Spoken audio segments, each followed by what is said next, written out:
motion courts and the other interlocutory courts. The issue here is fairly simple matters, although often the reading of the matter takes quite a lot of time. A motion matter that can be discussed in 5 or 10 minutes may have 100 pages to get through. And what is important perhaps to note now that we use the Caselines and doing things on video, takes a lot longer to prepare those matters on the screen of a computer than would be if you had physical papers. So what would be possible to do with the 40 matters which the unopposed court is capped with these days is to prepare them all in the course of a morning physically. Now takes a full day because of the online dimension. So that's an exhausting day. And when the judge comes in to deal with the 40 matters, what is critical in these things is to have the papers in a format that are excellently indexed, properly cross-referenced. You need to be able to navigate through that in such a way that you can get through the roll. It takes an entire day to get through 40 matters now online, and everybody's exhausted at the end of that. So the valuable thing that you need to digest of that is that you can compose your file in such a way that makes it reader-friendly for the judge. You will certainly get lots of appreciation for that. Then there's the urgent motion court, which is in a class of its own. There again, the bulk is the issue.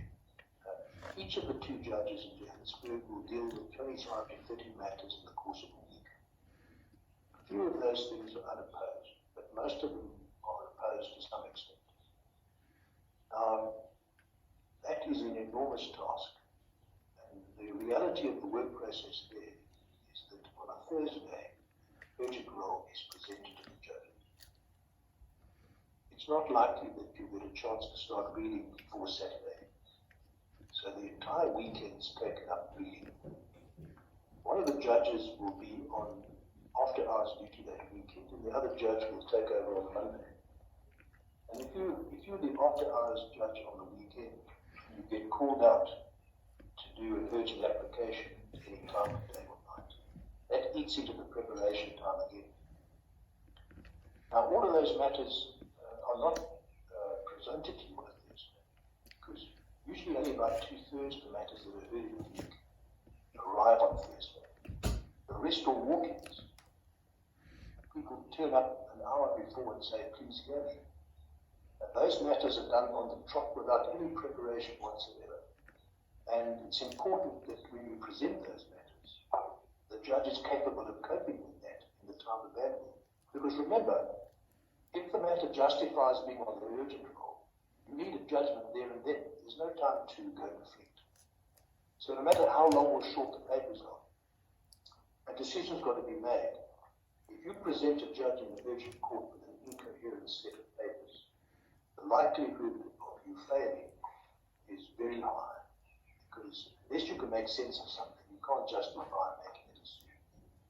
So you need to bear those dynamics in mind.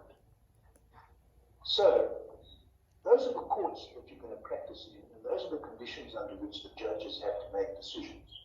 So what do these conditions tell us about how judges do make decisions? One of the first things you need to recognize is that your advocacy has to be matched to the particular kind of court. I made that point. And in some cases, you can be not long-winded, but you can take your time on developing a novel point. On other occasions, there simply isn't space for that to be done. It may be nice to do so, but it just isn't going to work. Now that's the courts and the types of cases. Let's have a look at the issues that come up